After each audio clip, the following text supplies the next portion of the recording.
could have, intervened. And maybe, I think Chelsea, they have a point. If they say that ball was a penalty, I think they had a point in there. Because the ball actually hit the arm of Declan Rice.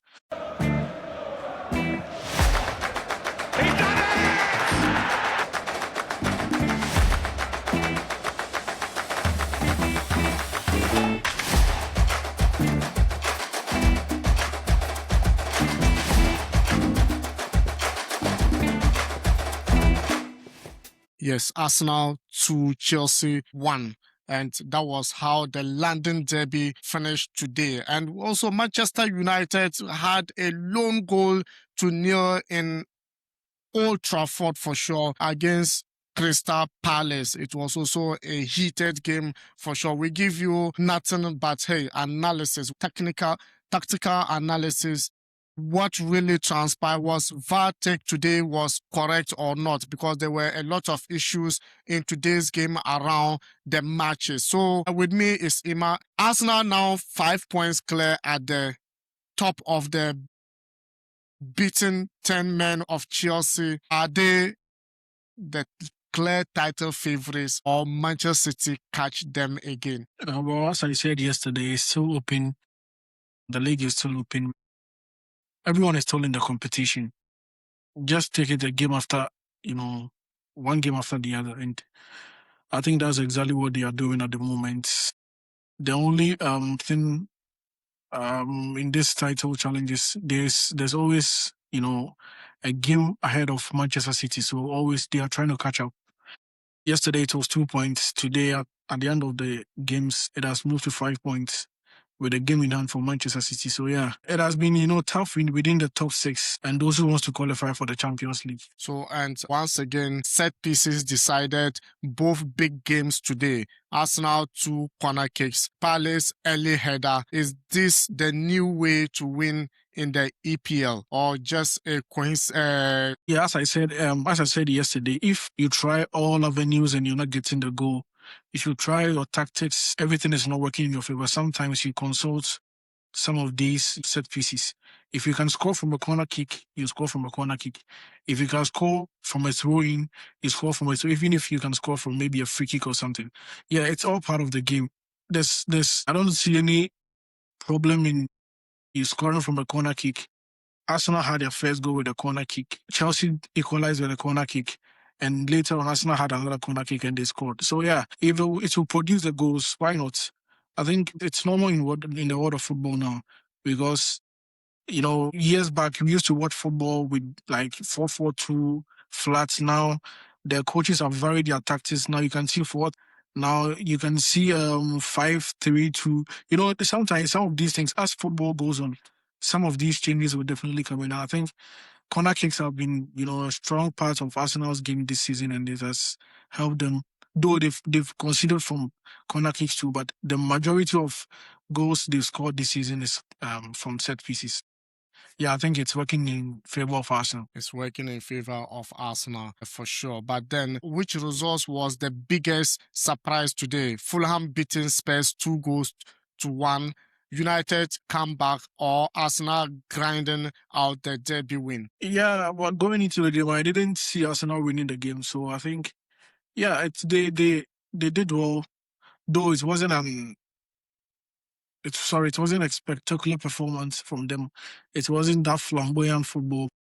Somehow they found a way to, get the results. That is the most important thing.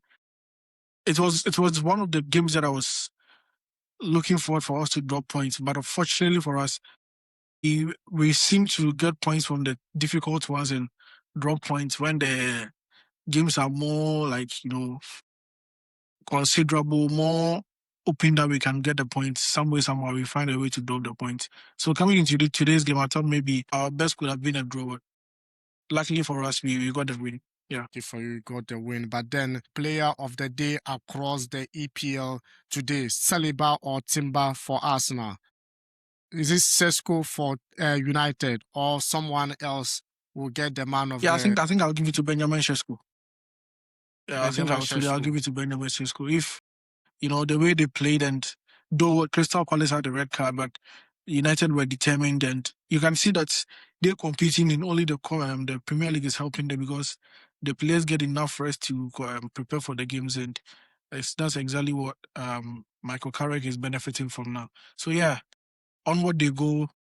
But today, I think I'll give it to Benjamin. Yes, it's good. The title race heating up.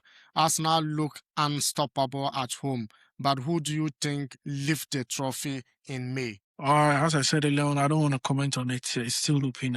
For me, before I was rooting for Arsenal. As an Arsenal fan, I was having that belief that Arsenal can win the Premier League this season. It seems we are in for one of a roller coaster of the Premier League this season. I'll not be surprised. Maybe it will be decided at the Etihad when Arsenal meets Manchester City at the Etihad. But for now, I don't know. I don't want to comment on it. Maybe 5 games to the finish of the EPL, I can talk about it. But for now, I don't think I'll make any So comments on Arsenal, it. okay. So Arsenal win 2-1 thanks to 2 corner goals. Is Arteta set pieces coaching the difference maker in the title race? I will not say it's corner kick. If the corner kick they use it to the advantage, yeah, sure. We give the credit to the coach for these players training over these corner kicks over and over, and now it's working for them. If Manchester City to also find a free kick, anyhow they'll win the league. It's up to them now. It's up to the two teams whether they will play the flamboyant football, whether they will play the passing game. Anyhow, whether you score from even a goal kick, I think at this point you need everything that can help you win. So if you get the opportunity, just take it. Yeah. Get the opportunity, just take it. And Chelsea down to 10 men after Neto's red card. Pedro Neto's red card. Was that a fair decision or harsh? Did it cost them the game? Yeah, I think it was a fair decision, and it didn't cost Chelsea the game because already they were 2-1 down before the Pedro Neto gets in the red card. If I'm not mistaken, I think they were already 2-1 down. So the red card kind of killed their spirit a bit, but I don't think it was the major reason why they lost the game. It was, for me, I didn't even see the first yellow card. So when he gave me the red card, I thought it was a straight red card, but Yeah, it is later on I 2 found yellow out that cards in 3 minutes. The yeah, first one, it was from one. Yeah, I think it was from yeah, like he the first complaining about one, something. he And said he didn't actually see the referee giving him, so he wasn't aware. nah, you can't tell me you're not aware. That one is not true. You can't tell me you're not aware for your look at how, because definitely the referee will show it to you before We'll call he you. even writes your name. So how can you tell me you're not aware of it? He just well, I think he caused his team, and there's nothing they can do about it. I think indiscipline is worrying Chelsea this season. The way they pick up the red cards, it's something the coach should just talk to his boys, because it is not looking good for them. It's like every 2-3 games they'll get a red card, which is not good for them. So Piero Hincampi, a own goal level at level goals in the late in the first half. Unlike moment of for Chelsea, or was it a poor marking for him? Well, I think it was a struggle for the Arsenal to defend the corner kicks during the first half, even in the second half, because the quality of cross from Rich James is always like heading towards the goalpost. So sometimes if you are defending it and you're not being very careful, you can end up putting the ball at the back of your own net. And I think that's exactly what happened. I mean, the first half that Piero Hincampi equalized for Chelsea. Yeah, today I think the two teams really, really used the corners. When you look at the way Arsenal, you also use their corners. And you look at the way Chelsea, in fact, the crosses from Rich James in general, during the game, whenever he puts a cross in the 18-yard box, you can see that it's a threat, to the Arsenal defense. But I will not blame him that much because he was just defending his goalpost. But unfortunately, some of these things, when you're a defender, they happen, and it's normal in the game. I wouldn't put much blame on him whether he didn't defend it well or not, because yeah, it's done. Like the harm has already been caused, so there's nothing we can do about it. There's nothing you can do about it. But then Julian Timber scoring the winner from a corner.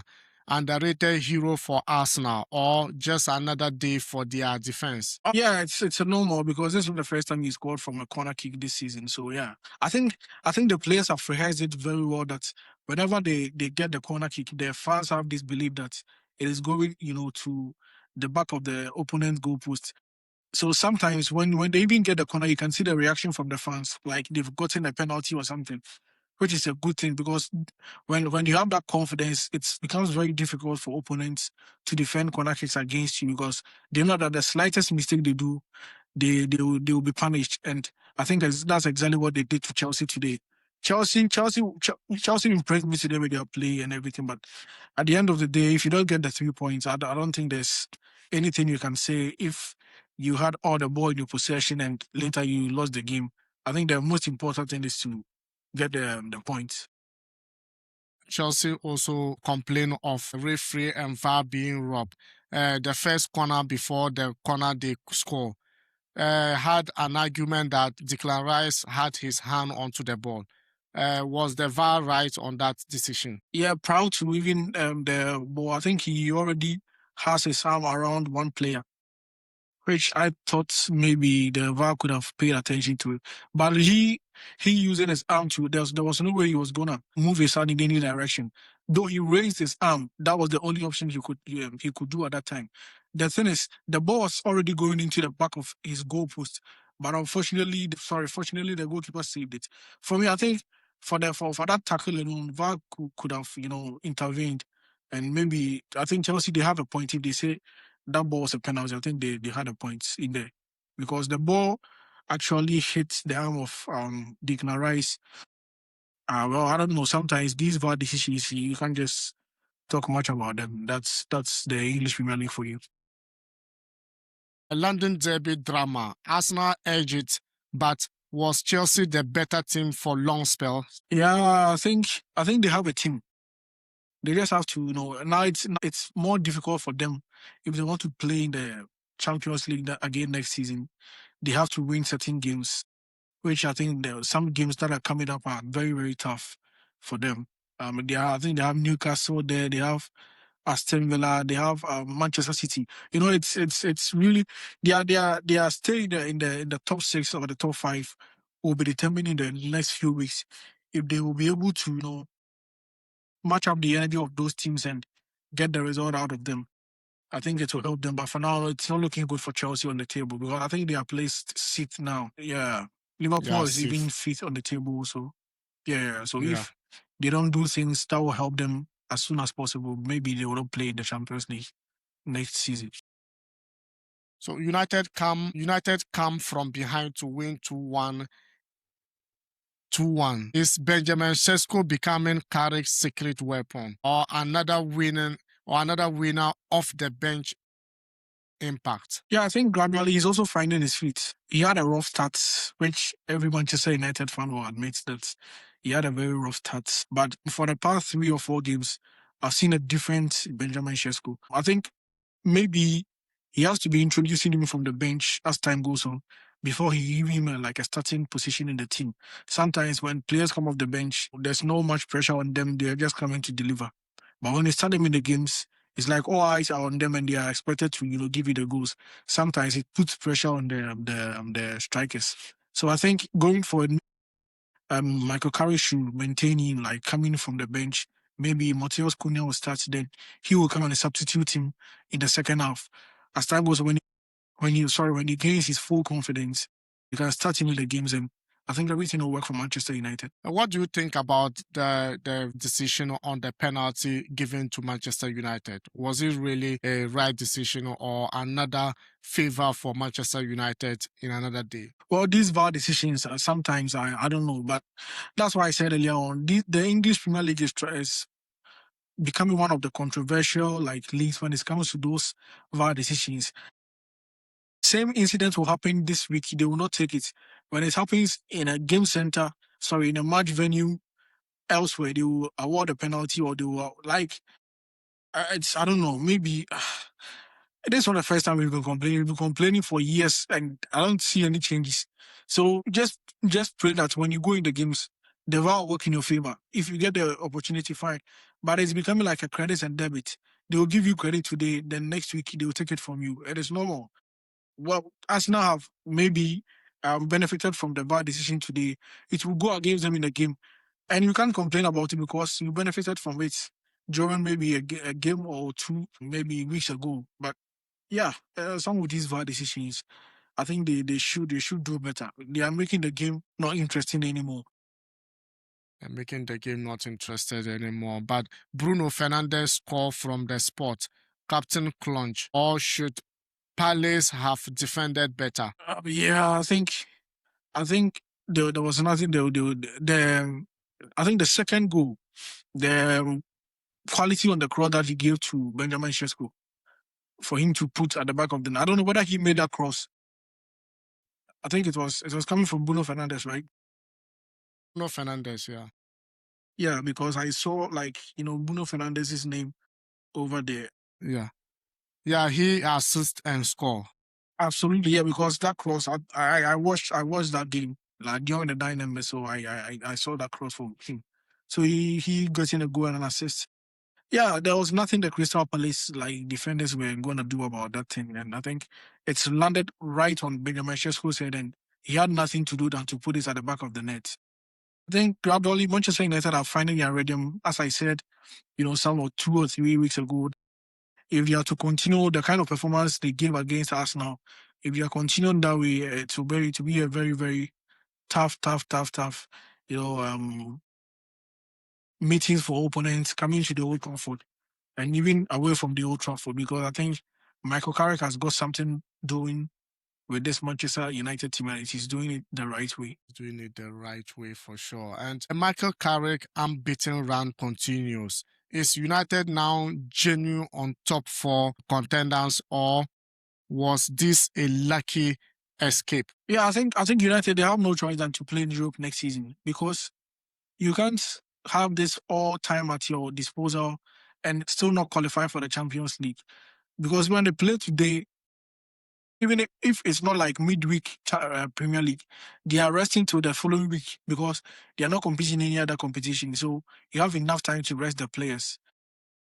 For me, I think Manchester United will qualify for Europe this season, because Michael Carrick is trying to do something with them, and I think it is helping Manchester United. So I'm tipping Manchester United to compete this season to qualify this season for the Champions League next season. Okay. So now Fulham 2-1 Tottenham against Tottenham. Fulham 2-1 win against Tottenham. Spurs sleeping again. What's going wrong under their manager? Because they just employed a new manager now. There's nothing going wrong. It's just Tottenham Hotspur. That's why I told you last week that Arsenal scoring Tottenham Hotspur 4-1. I think it wasn't a massive scoreline for me, because we know Tottenham is not up to their best. So when you get some of these wins, as an Arsenal fan, I'm still not convinced that we are going to win the Premier League. I must be honest with you, because I look at Chelsea are also facing their own problems. Look at Tottenham Hotspur. Sometimes you find a way to win games from these teams, but I think what Tottenham Hotspur is going through, they had glimpses of it last season, but they didn't pay much attention about it, because I think they won the Europa League also, so it's covered the cracks. But there's a deep crack in the team that they have to sit down and solve. I don't know whether it's the injury situation that is affecting the team, but whether injuries or not, the players that they have at their disposal now, they should do something with it. Else, they can end up in the relegation zone. It's not above them, because they're also hanging around that position, and they can also be in the relegation zone. So they have to do better to stay in the Premier League, because now Europe is not a reality for them. They can't play even in the Conference League as it stands now. Yeah. So they should just stay in the Premier League and see what they can do next season. Brighton win over Tottenham. Brighton win over Forest 2-1. A solid home win for Brighton, or Forest unlucky after Gibbs White goals. Nottingham Forest too, they're also going through it this season, and they've not been good. I think they're also sitting on top of the relegation, series, and it is difficult. It is difficult, but I don't know. For me, I want to see what happened in the last stage of the league. I want to see what will actually transpire, because it seems like if the top is not interesting, the bottom half will be very, very interesting because now it's between the first six who wants to play the Champions League, and now the title, the survival for the relegation too is also going on at the moment. So yeah, let's hope and see what happened in the last day of the Premier League. Let's hope and see what is happening, what will happen in the last days of the Premier League. Ima, do you think this is, what's your general opinion? Because this is the last question for you. Today's, which team excites you most? Well, I can't point like a team that give a spectacular performance because if you had to choose Arsenal, but for your weekend, I didn't see Arsenal like dominate Chelsea that much. Manchester United had to come from a goal down. They did well. They scored 2-1. So I think yeah. The funny thing is today's results has been 2-1, 2-1, 2. I don't know what's going on. The home team scores 2 and the away team scores 1. 2 out of 4 games, it's been like that. I don't know whether you've paid attention to it.